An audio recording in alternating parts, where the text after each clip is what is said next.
for. Beck can't hit the jumper. Here comes Edie. She's got Hairston going up strong, and she gets fouled. She'll go to the free throw line. I think that was a smart decision by Edie, keeping it herself. Didn't have a great angle for Hairston and drawing contact. And she had a better angle at this shot, and that's what great players do. They recognize the higher percentage shot. She also could see that Jasmine Adair was likely going to be able to get down the floor and have to foul her unless George Washington wanted to give up the easy bucket. So again, Lakeisha Edie, the player that ranks 3rd in A10 in a positive assist to turnover ratio, showing us that she's got some scoring offensive ability herself. Edie, the first freshman to start right away in the Dawn Staley era. She makes both free throws.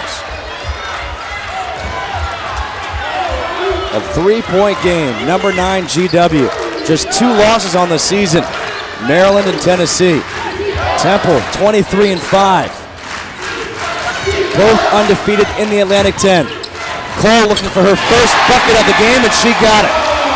And I can look up in the stands and see the Cole family on senior day, and they love it. Big smiles from the family. The senior who was recognized before this game. Back up to a 5-point lead. Maddox with a dare right there, drills it. She says, you may be 6'4", and I'm only 5'5", 5'6", but I'll get it over you, don't worry. Dawn Staley, so complimentary of Fatima Maddox. She says that she is more focused coming into this season than ever before. It's her senior year. She's taken it personally. She wants to be a good leader, but how about the leader there in number 33? Jamila Bates, wow. The sophomore from Seattle doing the job off the bench. Bates now with 7 points. Landry finds Stone. She's able to put it in. Back and forth trading baskets, the Owls and Colonials. Whitney Allen off the bench for GW. Turnover intended for Sarah Jo Lawrence. 44-41, Sarah Jo Lawrence. She's got 19. Dawn Staley trying to get her team the lead. Scores like that, she is a hustle player. She reminds me actually a lot of Kamisha Hairston on Temple. She's just a hustle player, and she can anticipate so well, so you can't cheat and you cannot be lazy. And Lawrence right now, the early favorite for the player of the game with 19 points. GW forces the turnover. Whitney Allen back in the game, as is Lady Comfort for Temple. Cole, stop and pop, got it. The senior's starting to feel it. Yeah, absolutely. She realizes it might be her last chance here at home to show the crowd what she's got and show the fan base, and they're loving it, and she's feeling it. Why not pull the trigger? And what does that say about this squad and the future for GW? Out of bounds off of Temple, that they are only graduating 1 player, and yet they're 9th in the country right now. Coach Joe McEwen, he actually admitted, he said, you know what? They've kind of surprised me a little bit.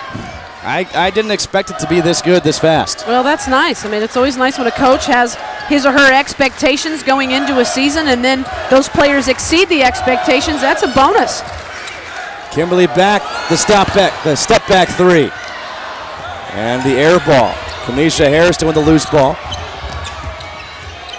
Maddox, a good crossover dribble. Has to double clutch, but she draws the foul on Beck.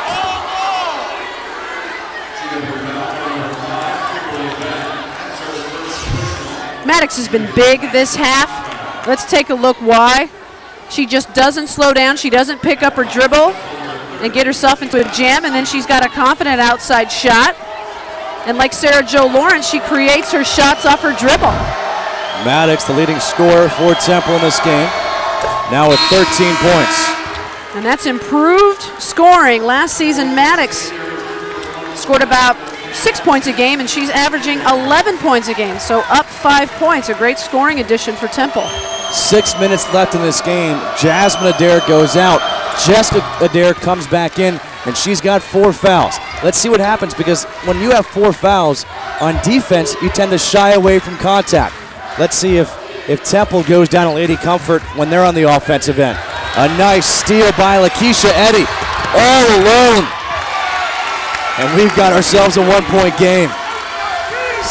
Just a freshman, 646 steals in high school. Why? She's quick, she anticipates. She picks up another one for Temple. A critical time for her to get right up in the passing lane and pressure Sarah Jo Lawrence. Nice job by Edie. GW wants a timeout because of this.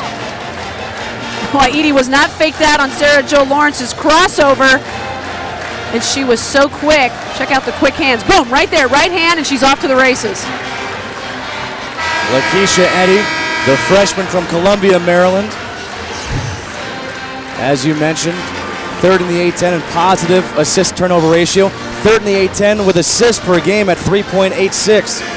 But she's such a great defensive player, Justin. And remember, Temple had a great overtime win against Florida back in the early season. She had 18 points, a career-high 6 steals. So the scouting report on her is handle the ball carefully when she's defending you. It's a 1-point game. 5:40 to go here in the second half. And how about the defensive job done on Sarah Jo Lawrence? 15 points in the first half, just 4 here in the second. Jessica Adair playing with 4 fouls. Kimberly Beck still with just 3 points. 4 seconds on the shot clock. Allen from the baseline hits it with 2 seconds left. A good look by Sarah Jo Lawrence, creating because of the double team. Yeah, and she created that because she penetrated, so the double team came from the fact that she needed a little bit of help side, Temple did, and then you found Whitney open. See, that's what happens when defenses collapse and they have to help. Somebody else is open. Hairston fouled, and that may be. Let's see who it's on. It's going to be on Whitney Allen, and that's a fortunate break for George Washington. Very well could have been called on Jessica Adair. Hairston with the baseline penetration. In fact, I thought they were going to give that one to Adair because that's the first player that Hairston ran into. But see where they call that foul's on the late end of the shot. Allen coming in from the backside. Hairston at the line. Does not get the roll. A 78% free throw shooter on the season. And there's a lot of former George Washington women's basketball players in the house tonight. They're going to surprise Joe McEwen after this game. In fact, I don't know that he even knows yet how many of them are here. They're going to have a little reception. Off the miss, the putback by Landry. Back to a 1-point game. Amazingly, Hairston missed both. She's got 10 points and 13 rebounds. Sarah Jo Lawrence guarded by Edie. Tough shot, piece of it. Near contact by Adair, and you can almost see the look on her face like, oh no, don't call me for a foul.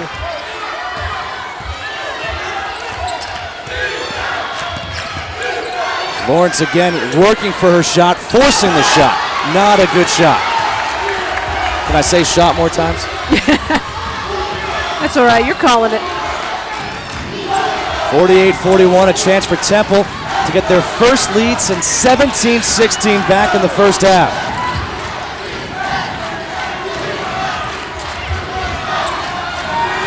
Ten seconds on the shot clock. Under 4 to go here. Maddox crossover in the paint. Comfort misses. As the shot clock is about to expire, loose ball on the floor, finally taken down by Allen. Could you ask for more? It's competitive. It's a battle in the paint. Every time a shot goes up, you see 4 jerseys on white and 4 black jerseys crashing a glance. And there's your flare that's converted by Whitney Allen. Justin, you were just waiting for that to fall. Nice play by Whitney Allen. Whitney Allen gives her squad some breathing room. A 3-point lead.